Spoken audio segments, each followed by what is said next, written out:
या देवी सर्वभूतेषु मा कुष्मांडा रूपेण संस्थितः नमस्तस्ते नमस्तस्ते नमस्तस्ते नमो नमः। नवरात्रीच्या चौथ्या दिवशी नवदुर्गेचे चौथे रूप म्हणजेच देवी कुष्मांडा देवीची पूजा केली जाते। कुष्मांडा देवी ही जगज्जननी आहे। विश्वाची उत्पत्ती ही कुष्मांडा देवीच्या उदरातूनच झालेली आहे। जेव्हा संपूर्ण सृष्टी अंधारात बुडालेली होती, कोणताही जीव जन्माला आलेला नव्हता, तेव्हा कुष्मांडा देवीने संपूर्ण सृष्टीची उत्पत्ती केली आणि संपूर्ण सृष्टी देवीच्या हास्याने जन्माला आली। देवीचे स्मितहास्य हे सृष्टीचे निर्माणकर्ते ठरले आणि देवीच्या चेहऱ्यावर जे हास्य आहे ते सूर्याला देखील प्रकाशमान करते। देवीची जन्मकथा, देवीची उत्पत्ती, देवीची मंत्र, माळ, नैवेद्य, पूजा विधी या सर्वांची माहिती आपल्या चॅनलवर अपलोड केलेली आहे। आज या व्हिडिओमध्ये आपण देवीसाठी जो उपाय करायचा आहे, ज्यामुळे आपली सर्व इच्छा मनोकामना पूर्ण होतील आणि आपली जी पण काही इच्छा आहे ती देवीच्या आशीर्वादाने पूर्ण होईल। नवरात्रीच्या चौथ्या दिवशी कुष्मांडा देवीची पूजा केली जाते। या दिवशी साधकाचे मन हे अदाहत चक्रात स्थिर झालेले असते।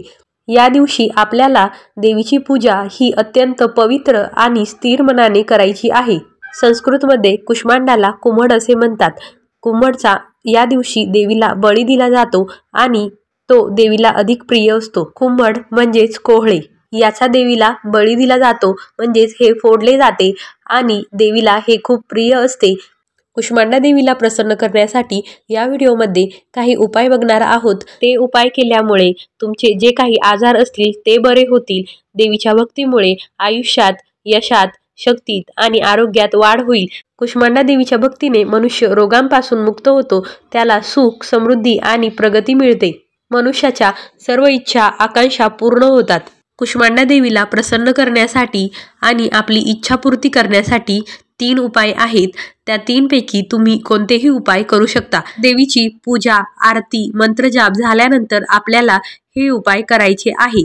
कुष्मांडा देवीला प्रसन्न करण्यासाठी पहिला उपाय आहे, कुष्मांडा देवीला मालपुआचा नैवेद्य अर्पण केला जातो आणि सोबतच देवीला कुम्हड म्हणजेच कोहळ्यापासून बनवलेला पेठा देखील अर्पण केला जातो। देवीने तुमची मनोवांछित इच्छा पूर्ण करावी, मनोकामना पूर्ण करावी, यासाठी या दोन्हीपैकी एक नैवेद्य तुम्हाला देवीला अर्पण करायचा आहे आणि नैवेद्य अर्पण करताना देवीला तुमची इच्छा सांगायची आहे आणि तो नैवेद्य देवीसमोर ठेवायचा आहे। म्हणजेच तुम्ही जेथे घटस्थापना केली आहे तेथे ठेवायचा आहे किंवा तुमच्याकडे जर कुष्मांडा देवीचा फोटो, मूर्ती असेल तर त्यासमोर हा नैवेद्य ठेवायचा आहे आणि तुमची इच्छा सांगायची आहे, देवीला प्रार्थना करायची आहे आणि त्यातील थोडा नैवेद्य स्वतः घ्यायचा आहे आणि बाकीचा नैवेद्य मंदिरांमध्ये वाटायचा आहे। तुमच्या आजूबाजूला जर कुठे देवीचे मंदिर असेल तर त्या मंदिरामध्ये हा प्रसाद वाटायचा आहे।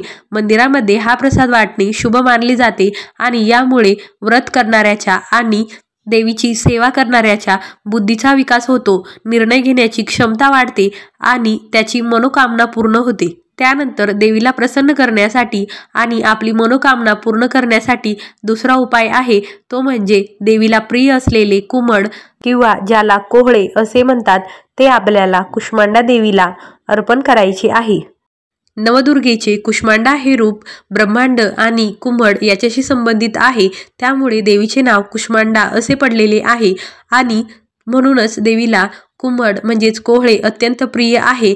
त्यामुळे आपल्याला हे कुम्हड देवीला अर्पण करायचे आहे। ते अर्पण करताना आपल्याला त्याची पूजा करायची आहे आणि ते हातात घेऊन देवीसमोर धरायचे आहे आणि देवीला आपली मनोकामना सांगायची आहे, देवीला प्रार्थना करायची आहे आणि कुष्मांडा देवीच्या मंत्राचा जप करायचा आहे आणि ते आपल्याला देवीला अर्पण करायचे आहे। देवीची पूजा, आरती, मंत्रजप झाल्यानंतर आपल्याला हे सर्व उपाय करायचे आहे।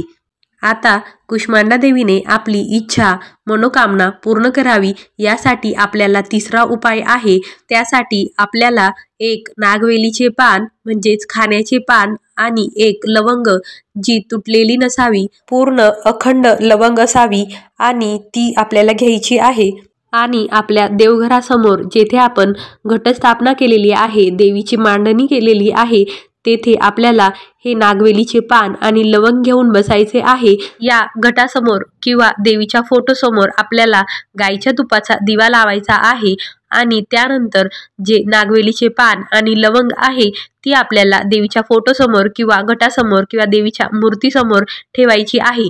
पानाचा देठ हा देवीकडे असावा असे आपल्याला ते पान ठेवायचे आहे। तुपाचा दिवा, पान आणि लवंग आपल्याला देवीसमोरच ठेवायची आहे आणि पानावर लवंग ठेवायची आहे।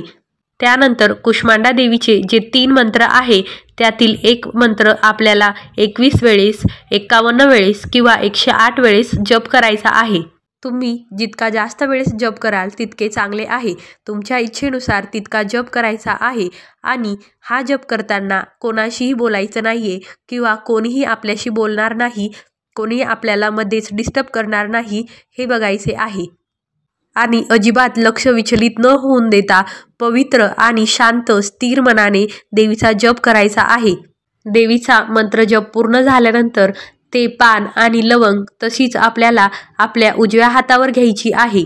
उजव्या हातावर घेताना देखील लवंग ही पानावरच असू द्यायची आहे। त्यानंतर आपला हात देवीसमोर धरायचा आहे आणि तुमची जी काही इच्छा असेल ती देवीला सांगायची आहे, देवीला प्रार्थना करायची आहे आणि आपली मनोकामना पूर्ण व्हावी अशी देवीला विनंती करायची आहे। जी काही इच्छा असेल ती देवीला सांगायची आहे। त्यानंतर आपण जो तुपाचा दिवा लावलेला आहे त्या दिव्यावर आपल्याला आपला उजवा हात पानासहित फिरवायचा आहे। हा हात अँटी क्लॉकवाईज म्हणजेच घड्याळाच्या उलट्या दिशेने फिरवायचा आहे। हा हात तुम्ही 5 वेळेस किंवा 7 वेळेस किंवा 11 वेळेस किंवा 21 वेळेस फिरवू शकता। आरतीचे ताट जसे डावीकडून उजवीकडे फिरवतो त्याच्या उलट आपल्याला हात फिरवायचा आहे, म्हणजेच उजवीकडून डावीकडे फिरवायचा आहे। आणि ते पान आणि लवंग फिरवून झाल्यानंतर आपण जेथून ते देवीसमोरून उचलले होते तेथेच ते पुन्हा ठेवून द्यायचे आहे आणि आपल्याला रात्रभर ते तसेच ठेवायचे आहे। रात्रभर ते पान आणि लवंग तसेच ठेवायचे आहे आणि दुसऱ्या दिवशी वाहत्या पाण्यात सोडून द्यायचे आहे। जर तुमच्या जवळ वाहते पाणी नसेल, एखाद्या वडाच्या किंवा दुसऱ्या कोणत्याही झाडाखाली तुम्ही ते मातीमध्ये पुरवू शकता। आपल्याला हा उपाय रात्री 8 वाजेनंतर करायचा आहे आणि पहिले 2 उपाय हे देवीची पूजा केल्यानंतर कधीही केले तरी चालतात। हा तिसरा उपाय आपल्याला हा रात्री 8 नंतर करायचा आहे आणि रात्रभर ते पान तसेच ठेवायचे आहे आणि दुसऱ्या दिवशी ते आपल्याला पाण्यात सोडून द्यायचे आहे किंवा झाडाखाली पुरायचे आहे। तिसरा उपाय करताना आपल्याला काळजी घ्यायची आहे की आपण जेव्हा तो उपाय करत आहे तेव्हा कोणीही आपल्याशी बोलणार नाही किंवा कोणीही आपल्याला डिस्टर्ब करणार नाही किंवा आपले लक्ष विचलित होणार नाही।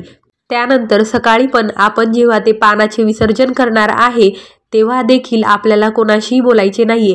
जेव्हा आपण देवापासून ते पान उचलून घेऊ तेव्हापासून त्या पानाचे विसर्जन करेपर्यंत किंवा एखाद्या वृक्षाखाली मातीमध्ये पुरेपर्यंत कोणाशीही बोलायचं नाहीये। हा उपाय करताना कोणीही आपल्याला टोकता कामा नये किंवा कोणीही आपले ध्यान विचलित करता कामा नये। अशा प्रकारे आपल्याला आपली मनोकामना पूर्ण होण्यासाठी हा तिसरा उपाय करायचा आहे।